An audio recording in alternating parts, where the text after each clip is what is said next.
Dear student, good morning, सुप्रभात, नमस्कार। एक बार पुनः स्वागत है। आज हम ई गवर्नेंस के विषय में बात करेंगे। हम जानेंगे कि ई गवर्नेंस क्या है। जैसा कि आप जानते हैं, गवर्नेंस का मतलब है सरकार या शासन। शासन के जो कार्य होते हैं पहले ई अर्थात इंटरनेट के माध्यम से नहीं होते थे। जितने भी कार्य हैं उतने सरकारी दफ्तरों में जाकर के किए जाते थे। लेकिन एक समय आप देखिए, आज जो है हमारी परीक्षाओं के जो फॉर्म हैं उनको लेकर के या बच्चों के जितने भी फॉर्म होते हैं वो इंटरनेट के माध्यम से भरे जाते हैं।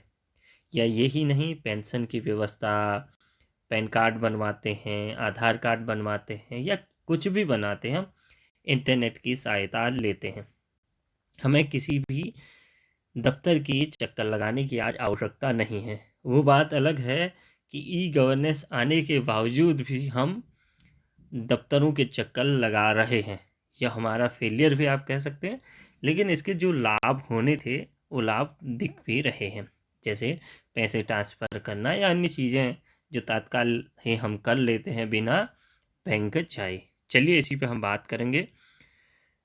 इसका जो टैगलाइन है वो है, एक कदम आपकी और एक कदम आपके लिए। ये इसका एक टैगलाइन है। ये पारदर्शिता इसमें होती है, आप ये जानते हैं, क्योंकि इंटरनेट के माध्यम से आपको एक रसीद भी प्राप्त होती है। इसमें पारदर्शिता अधिक होती है और इसे आप सहूलियत के अनुसार कभी भी किया जा सकता है ई गवर्नेंस को। अब जानते हैं ई गवर्नेंस जो है यह आरंभ कब हुई। सरकार की आम नागरिकों के लिए उपलब्ध सुविधाओं को इंटरनेट के माध्यम से उपलब्ध कराना ई गवर्नेंस या ई शासन कहलाता है, जिसे मैं पीछे बात कर चुका हूँ। इसके अंतर्गत शासकीय सेवाएं और सूचनाएं ऑनलाइन उपलब्ध होती हैं। भारत सरकार ने इलेक्ट्रॉनिक विभाग की स्थापना 1970 में करी। इसके अलावा आप देखिए 1977 में नेशनल इंफॉर्मेटिक्स सेंटर की स्थापना ई शासन की दिशा में इनका पहला कदम था। ये 1977 में हुआ। और ये जो ई गवर्नेंस योजना है यह साल 2006 में 18 मई से आरंभ हुई। वैसे तो 2002-2000 में भी इस योजना को सूक्ष्म रूप से आरंभ किया गया था। तो ये जानने की आवश्यकता है कि इसकी पृष्ठभूमि क्या है, इसके क्या चरण हैं। चरण इस प्रकार से हैं, इसके 4 चरण माने जाते हैं। एक तो सबसे पहले कंप्यूटरीकरण है, दूसरा नेटवर्किंग है, ऑनलाइन उपस्थिति, ऑनलाइन अंतरक्रियाशीलता। ये इसकी 4 क्या हैं, चरण हैं। चरण भी आपसे पूछा जा सकता है परीक्षा में, तो चरण की दृष्टि से आप इसे इस प्रकार से लिख सकते हैं। इसकी श्रेणियां देखी जाए तो इसकी 5 श्रेणियां हैं। कई लोग इसे 4 भी मानते हैं लेकिन अधिकतर 5 इसे मानते हैं। C2C को कई लोग इसमें स्वीकार नहीं करते हैं, 4 स्वीकार करते हैं, लेकिन कई लोग 5 भी स्वीकार करते हैं। परीक्षा की दृष्टि से बता रहा हूँ, इसीलिए 4-5 दोनों आपको बता रहा हूँ। अगर ऑप्शन 4 है तो ऑप्शन 4, 5 है तो ऑप्शन 5, दोनों इसमें सही है। चलिए बात करते हैं G2G अर्थात G2G। इसको इस प्रकार से लिखा हुआ आपको दिखेगा जब पेपर में आएगा। तो यहाँ देखिए, सरकार से सरकार तक, गवर्नमेंट से गवर्नमेंट तक। जब सरकार से किसी विभाग का दूसरे किसी विभाग से ई गवर्नेंस के माध्यम से संपर्क होता है, यह श्रेणी गवर्नमेंट की जो है गवर्नमेंट टू गवर्नमेंट अर्थात G2G कहलाता है। जैसे खाद्य एवं, जैसे इसमें देखिए, खाद्य एवं नागरिक आपूर्ति मंत्रालय खाद्यान्नों संबंधित आवश्यकताओं की सूचना कृषि मंत्रालय को भेजे, या वित्त मंत्रालय या अन्य जो मंत्रालय हैं वित्तीय सूचना उपलब्ध कराए इत्यादि। ये जो है एक गवर्नमेंट दूसरे गवर्नमेंट को अपनी सूचना का आदान प्रदान करे। एक और है G2C अर्थात सरकार से जनता तक। सरकार एवं नागरिकों के बीच पारस्परिक व्यवहारिक, गवर्नमेंट टू सिटीजन अर्थात C से सिटीजन श्रेणी में आता है। जैसे आयकर विवरणी जमा करना, विद्युत एवं जल संबंधित शिकायतें इत्यादि करना। इसमें तीसरा है G2B अर्थात सरकार से व्यवसाय तक। ये है गवर्नमेंट टू बिजनेस के श्रेणी के अंतर्गत, क्योंकि यहाँ बी है, बी का अर्थ है बिजनेस और जी मतलब गवर्नमेंट। देखिए, श्रेणी के अंतर्गत सरकार व्यापार जगत से संपर्क कर लेन देन जैसे ऑनलाइन ट्रेडिंग तथा सीमा एवं उत्पादन शुल्क से संबंधित प्रकरण इत्यादि से संबंधित इसमें वार्ता होती है या एक दूसरे को सूचना दी जाती है। G2E अर्थात एम्प्लॉय, ई से एम्प्लॉय, जी अर्थात गवर्नमेंट टू एम्प्लॉय, सरकार से कर्मचारी तक। इसमें सरकार अपने कर्मचारी गवर्नमेंट टू एम्प्लॉय से संप्रेषण करती है, जो भी सूचना का आदान प्रदान है या जो भी है। अंतिम है C2C अर्थात नागरिक से नागरिक तक, सिटीजन टू सिटीजन श्रेणी में नागरिकों को का जो है पारस्परिक संबंध होता है। ये जो है 5 श्रेणियां रखी गई हैं। कई लोग इसको इसमें स्वीकार नहीं करते हैं, ये स्पष्ट मैं आपको पहले ही बता चुका हूँ, लेकिन मेरा ये भी वो था दायित्व कि आपको पांचों इसके वो बताई जाए। सबसे पहले हम देखते हैं ई गवर्नेंस का लाभ कहाँ कहाँ किन किन क्षेत्रों में हुआ। तो परिवहन के क्षेत्र में आप देखते हैं कि ई गवर्नेंस 2006 में भारत सरकार के द्वारा ई गवर्नेंस योजना NEGP की शुरुआत कंप्यूटर के माउस के क्लिक्स पर सभी सरकारी सेवाएं आम आदमी को सुलभ बनाने के प्रयास के रूप में की गई थी। ई गवर्नेंस योजना के तहत ई परिवहन सेवाओं में हवाई, रेल, सड़क परिवहन आदि से संबंधित सेवाएं ऑनलाइन शुरू कर सफलतापूर्वक संचालन किया मतलब इसको संचालित किया जा रहा है। इसमें आजकल क्या क्या उपलब्ध है? ऑनलाइन जो है रेल की टिकट बुकिंग, इसके PNR को देख करके स्थिति को जांचना, 2 स्टेशनों के बीच रेल की सेवाएं, रेल भाड़ा आरक्षण सुविधा। इसके अलावा गाड़ी से संबंधित बहुत सारी चीज़ें हैं। ये केवल रेल से ही नहीं, ई परिवहन में गाड़ी से संबंधित भी सुविधाएं उपलब्ध हैं, जिसमें आप गाड़ियों की बुकिंग करा सकते हैं, उसका स्टेटस चेक कर सकते हैं और कैंसिल भी कर सकते हैं। ई बाज़ार में आप देखिए, ई कॉमर्स तो इतना आप लिख सकते हैं, जान सकते हैं, लेकिन एक मैंने कोशिश करी है कि कॉमर्स ई बाज़ार जो है किस प्रकार से फला फूला है। विशेषकर 2010 के बाद तो बहुत ज़्यादा, अमेजोन हो, फ्लिपकार्ट हो, इन क्षेत्रों में देखिए फसलों से संबंधित विभिन्न उत्पादों के बाजार भाव से जुड़ी सूचनाएं कि उपभोक्ता धीरे धीरे किसानों के लिए बहुत महत्वपूर्ण होती जा रही है। हालांकि किसान ये सभी जानकारी स्थानीय बाजार या मंडी निकायों से प्राप्त कर सकते हैं, पर सूचना प्रौद्योगिकी के तेजी से होते प्रसार और उसकी सरल उपयोगिता या उपयोग से केंद्रीकृत और स्थानीयकृत सूचनाएं घर बैठे ही प्राप्त हो रही है। इसी क्रम में किसानों के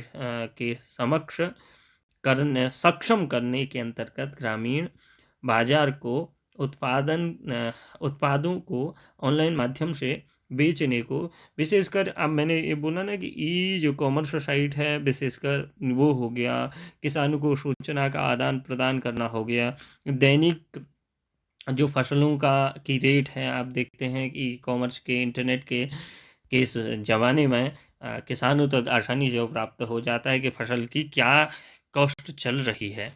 चलिए, ई नागरिक सेवाएं अर्थात ई सिटीजन सेवाएं हैं, कुछ क्या हैं इसमें देखते हैं।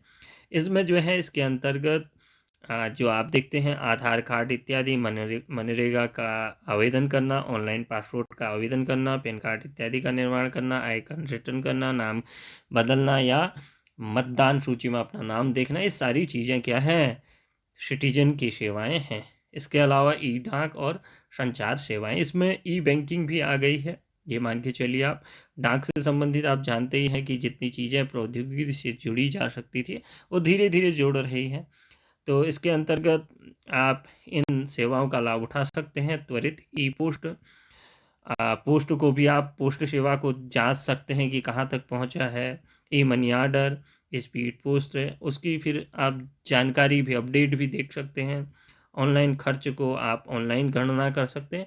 बहुत सारे लाभ हैं जिसे आप देख सकते हैं। ई ग्रामीण विकास से संबंधित जो है कितनी योजनाएं जो हैं हमारे ग्रामीण क्षेत्रों के लिए आई हुई हैं, उसको किस प्रकार से आवेदन करना है, किस प्रकार से उसके आवेदन को जांचना है, सरकारी योजना को जानना है, अपने गांव से संबंधित योजनाओं को खोजना है, ग्रामीण अधिवास सूचना देखना है, वर्षा जल संरक्षण हेतु लागत गणना इत्यादि बहुत सारे कार्य हैं जो ई गवर्नेंस से संबंधित हैं। इसमें देखिए अन्य मैंने बहुत सारी चीज़ें लिखी हैं। ई शैक्षिक सेवाएं, ई शैक्षिक सेवाओं में आप देखिए इग्नू ने अभी अभी बहुत सारे पीजी प्रोग्राम हैं जिनको ई पोर्टल में उन्होंने लॉन्च कर दिया और आपको जाने की कहीं आवश्यकता नहीं, आपको क्लासें मुहैया होंगे। इसके अलावा बहुत सारे एप्लीकेशन हैं जो भारत सरकार के हैं, मोक्ष इत्यादि बहुत सारे हैं जो ई पाठशाला है, ये सारा एजुकेशन के लिए डेडिकेटेड है। ई भारत सूचना, ई शिकायत निवारण, ई पर्यटन वीज़ा, ऑनलाइन नागरिक सेवा पोर्टल, आय जाति प्रमाण पत्र, निवास प्रमाण पत्र इत्यादि, Aadhaar card, ration card, online PAN card, online passport, मतदान कार्ड, प्रमाण पत्रों का सत्यापन, क्या कहते हैं, आप डाल दीजिए, उनका सत्यापन करके आपको ऑनलाइन ही पता चल जाएगा। इसके अलावा शासन आदेश और खाता खतौनी इत्यादि, न्यायालय से संबंधित रेल टिकट, बस टिकट, दैनिक बाजार, मनरेगा आवेदन, ऑनलाइन आयकर रिटर्न, मतदान ऑनलाइन जो है मतदाता सूची आप देख सकते हैं, स्पीड पोस्ट की जांच कर सकते हैं, एनसीईआरटी की बुक आपको ऑनलाइन प्राप्त हो जाती है, ऑनलाइन जो है आपको शिकायत उसका फिर जो है रिप्लाई आपको ऑनलाइन प्राप्त हो जाता है। इसके अलावा स्टेटस आप देख सकते हैं। पहले तो क्या होता था, फाइलें जाती थी कि दिए नहीं दिए, वहाँ तक पहुँचाया नहीं पहुँचाया, पता नहीं चलता था। अब आपको पता चल जाता है कि उसका उत्तर आया नहीं आया, और नहीं आया तो जवाबदेही होती है, आप फिर से उत्तर पाने के लिए कोशिश कर सकते हैं। ऑनलाइन आप जो है अपॉइंटमेंट ले सकते हैं, ऑनलाइन डिजिटल लॉकर आप ले सकते हैं। जैसे आप देखते हैं आजकल गोल्ड भी इंटरनेट के माध्यम से ई गोल्ड लिया जा रहा है। सरकारी सेवाओं के लिए एंड्रॉयड ऐप का प्रयोग आप कर रहे हैं। ऑनलाइन एफ आई आर आप कर सकते हैं, कोई चोरी होगी, कुछ हो गया, आपको जाने की ज़रूरत नहीं। आप देखिए आज से 10-15 साल पहले क्या स्थिति होती थी कि कहीं जाओ तो चोरी आपकी हुई है, वहाँ जाकर के ऐसा लगता था कि आप ही चोर हो। तो ये कई लाभ हैं जो जिससे आपको देखा जा सकता है कि इससे ई गवर्नेंस से बहुत सारे लाभ भी हुए हैं। हाँ, वो जो बात अलग है कि इसे पूर्ण रूप से लागू अभी नहीं किया गया है, फिर भी कागज़ों में ही हम अटके हैं। इसके अलावा देखिए सरकारी विभागों के संगठनात्मक, कार्यात्मक एवं प्रक्रियात्मक सूचना आदि, मतलब इसके जो लाभ हैं, ये लाभ हैं इसके आदेश पत्रों की उपलब्धता एवं भरे हुए पत्रों की स्वीकार्यता, और विकासपरक एवं सामाजिक कल्याण से संबंधित योजना का विवरण, पंजीकरण सुविधा, ऑनलाइन मंडी, जो पीछे मैंने जो चीज़ें बताई ये सारी चीज़ें इसके लाभ हैं। और चाहे क्या कहते हैं ऑनलाइन मंडी, नीलामी से संबंधित जानकारी हो या फिर दस्तावेज से संबंधित प्रतिलिपियां हो, क्योंकि हमारे इंटरनेट में तो सारी प्रतिलिपियां पहले ही क्या रहती हैं, वो रहती हैं, मतलब एक कॉपी आपके ई गवर्नेंस की साइट में, या फिर आप जब चाहो उसको डाउनलोड कर सकते हैं। जैसे आधार कार्ड ही है, एक पेन आपको क्या आता है, एक वो आता है, पिन आता है, उसको आप डालें और आप फिर से उसको डाउनलोड कर सकते हैं और उसका प्रिंट आउट निकाल सकते हैं। वरना क्या होता था, आधार कार्ड गुम हो गया, या मैं देखता था कि किसी का जो है वोटर आईडी गुम होगी तो वो क्या है, चक्करों लगाते रहता था, तब जा कर के उसको डुप्लीकेट मिलता था। इसके अलावा देखिए मूल्यांकन से संबंधित या प्रबोधन और नियंत्रण एवं मूल्यांकन से की नियमित एवं निर्धारित प्रक्रिया, नियंत्रण का क्षेत्र व्यापक हो गया है। अपराधियों, भ्रष्ट प्रशासनिक अधिकारियों तथा करदाताओं से संबंधित विवरण आज जो है टिप्स में रहता है, कहीं भी आप ढूंढ सकते हैं। और मतलब जो पैसा है इंटरनेट के माध्यम से जिसके बैंक अकाउंट में होता है, सरकार की निगरानी में भी रहता है, और मतलब भ्रष्टाचार कम कर सकता है। वैसे तो भ्रष्टाचार करने वाले कहीं भी कर सकते हैं। शिकायत पंजीकरण तथा निरस्तीकरण के बारे में आप जांच सकते हैं। कागजी कार्रवाई में कमी आती है, और बाबू राज पर जो है अंकुश लगता है। जो मैं कह रहा था कि वो पीओ को आप दे के आए, उनको पैसे भी दिए, फिर भी आपका काम नहीं हुआ, उन सब पे जो है क्या होता है, वो अंकुश लगता है। लेकिन ये इतना संभव नहीं है आजकल फिर भी। इसके अलावा देखिए, अधिकारियों के व्यक्तिगत दौरे, निरीक्षण, पर्यवेक्षण तथा प्रत्यक्ष नियंत्रण का स्थान, दूर बैठा वार्तालाप वार्तालाप ने ले लिया है। एक ही प्रकृति के कार्य को बार बार करने की बजाय निर्धारित इलेक्ट्रॉनिक कार्यक्रम के रूप में विकसित कर दिया गया है। जैसे कुछ वीडियो पोर्टल में उपलब्ध हैं, वही वीडियो आप बार बार देख करके उस ज्ञान को ले सकते हैं। पहले क्या था, उसी ज्ञान को या तो खुद पढ़ना पड़ता था या कोई पढ़ाएगा तब आपको उपलब्ध होंगे। तो ई पोर्टल के माध्यम से, ई गवर्नेंस के माध्यम से वो चीज़ और सुलभ और सरल हो गई है। ये जो है इसके बहुत सारे लाभ हैं। ये कुछ लाभ मैंने कोशिश करी है समेटने की। अगर आपको वीडियो पसंद आया तो ज़रूर और ज़रूर चैनल को सब्सक्राइब करें, लाइक शेयर कमेंट करें। नमस्कार, धन्यवाद।